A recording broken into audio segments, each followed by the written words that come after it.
some facts.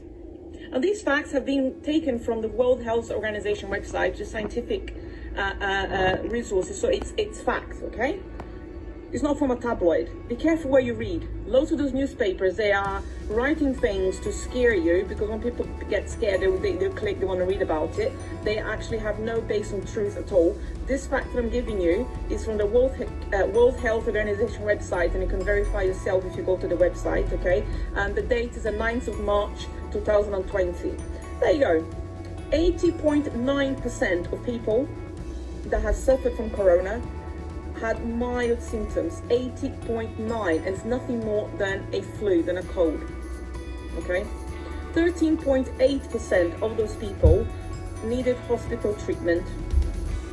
4.7% of those people needed intensive care treatment, okay? Maybe due to the complications of the possible pneumonia that corona can cause, but please keep the numbers in mind, okay? Who are the most people at risk? Well, we know now that children aren't really affected, and when they do get corona, they recover pretty quickly, which is great. So the people who are affected are people that are older than 60, mainly older than 80. And those older than 80 that have several medical conditions, several existing medical problems. Those being cardiovascular problems, so we're talking about people that have previous heart attacks, have heart failure, and so on and so forth. People that have diabetes, people that have chronic respiratory disease, so we're talking about our COPD, about our emphysema patients.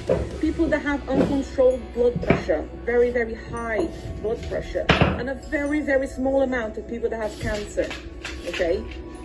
Does it mean that if you're older and you have those conditions, you get corona, you're gonna die? No, it does not, because only 3.5% of people die of corona, and the majority being the older population. So let's not panic, okay?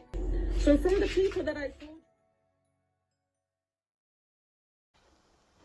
The fact of COVID-19. It's a very scared situation at the moment, but is it really that scary? How it looks.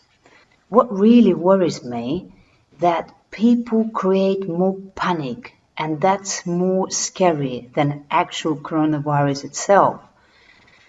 This hysteria, this pandemic that people going crazy about, that's going to create and already creating more problem than disease itself. Economy going to collapse and will go to recession. That's what's going to happen if we carry on panicking as we do now. People seem to talk about infected with coronavirus people, and not about people who had coronavirus and recovered. Why only talking about people who is ill? But please, can media talk more about people who recovered and people who are more at risk? Yeah, all the newspaper talk about death only. Why there no information about people who recovered? I don't understand. Don't we want to hear that more? How people got better? You probably know, but I will repeat for you. Who is in the risk of getting COVID-19? That's people who suffer from chronic illnesses such as diabetes, heart disease, asthma, lung disease. You probably heard this many times, but you didn't put the accent on it. People like to hear what they want to hear. And if the situation worse, it's more memorable than the situation that's sounds better, looks better, and not gonna create panic. People love it. It's just any panic you put, it's just people panic more than they should do. I understand that COVID-19 is very serious, but not for everyone. As I said before, it's for people who have diabetes, heart disease, asthma, lung diseases, and people who is age of 70s and 80s are at higher risk. Majority of people recover, and some people have coronavirus and they don't even know about it. During this video myself, I have high temperature for about a week, 39.6, 39.2, but I'm not going to A&E and say I've got the corona. That would be stupid of me doing it, and it will be a waste of time of medical staff when the person can have coronavirus, and if you don't have diabetes, heart disease, asthma or lung disease or autoimmune disease, then you can get over it by yourself. It's like a flu. Everyone have a different symptoms. As you know, majority of people will recover from it, and that's why maybe it's going to be safe for everyone stay at home. That's because if the person carry coronavirus but don't have a symptoms, they can pass it to the people who is at risk. And staying at home will stop the spread of virus, and especially for people who is at risk. Some people have very mild symptoms. They don't even know about it. Yeah, I understand that people scared and panic of COVID-19, but look at the percentages and consider age, existing health problems, and it's not scary as it looks. People panic and make it look scary. Look, mortality rate from COVID-19 is about 3.4%. Yes, it's slightly higher than seasonal flu, but more than 96% of people recovered from coronavirus. I hope I gave you enough of information so you not panic too much. I hope this video give you clear picture for you about coronavirus. We don't need to panic and clear all the shelves in the store. What's that all about? It's not the end of the world. Majority of people will recover. People who are at risk should be worried about coronavirus more than person who is not at risk. You don't need to go to the hospital if you have flu-like symptoms. Most likely you will get better, like with cold or flu. You have every year.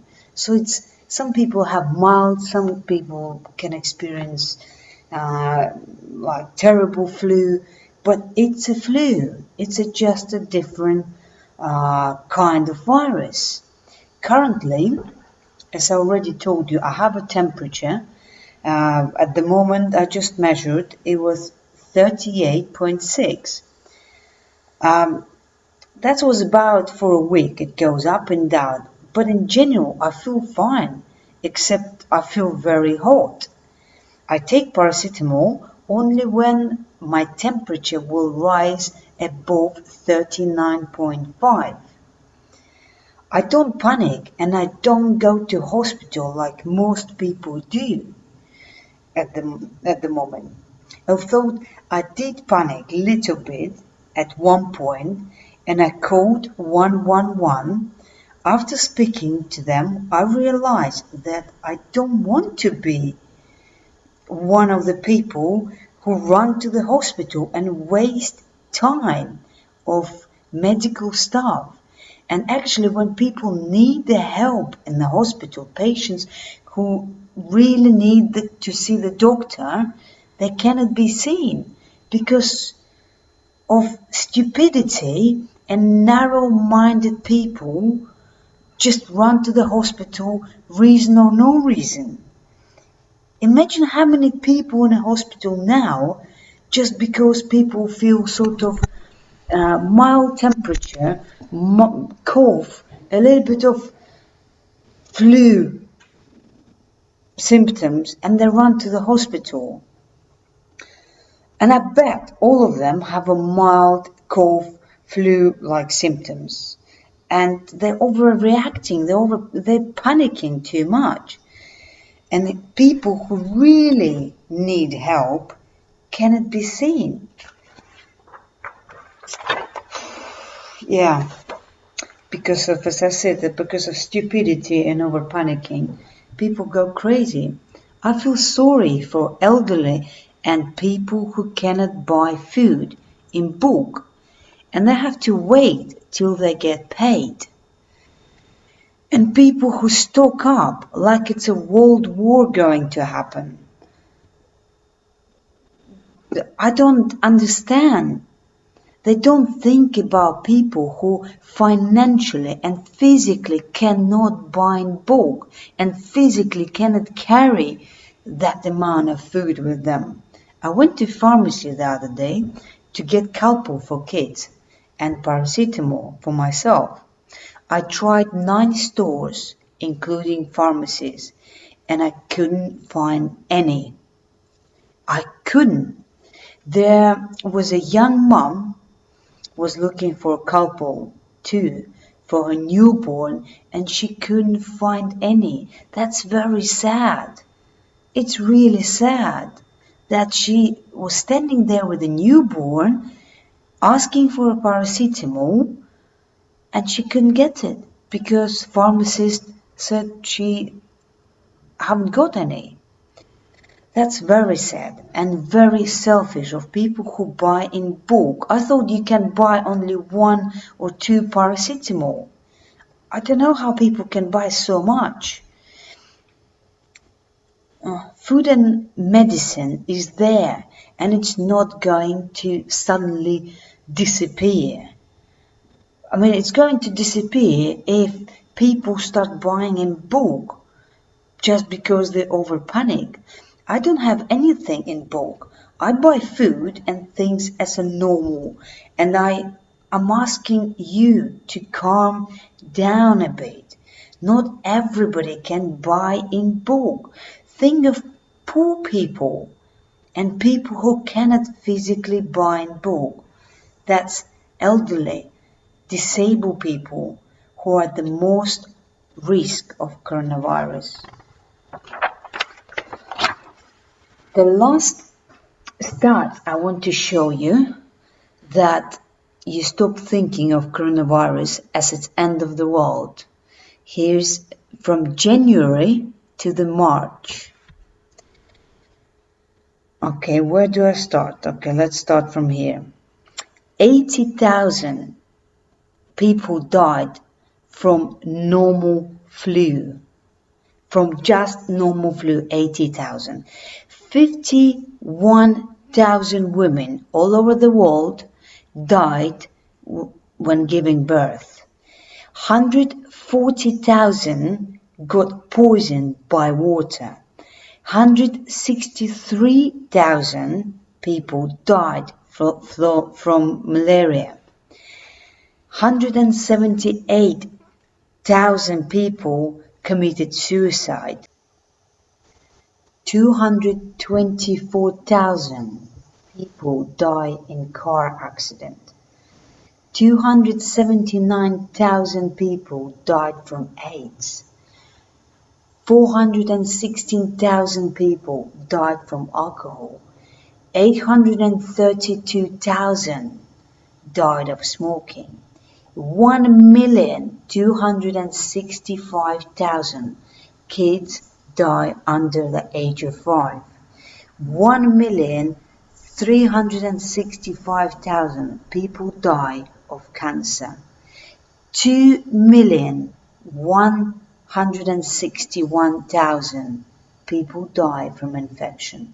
And 7 million of women die of abortion. The list can go on and on. So, conclusion. Before you start panic of coronavirus, think of these numbers above. These numbers are far more scary than COVID-19. Thank you for watching this video. Don't forget to like and subscribe to my new channel. And don't be panic over the COVID-19, please. It's just a flu-like symptoms for majority of us. Healthy regards to you, your family, and your friends. See you later. Thank you.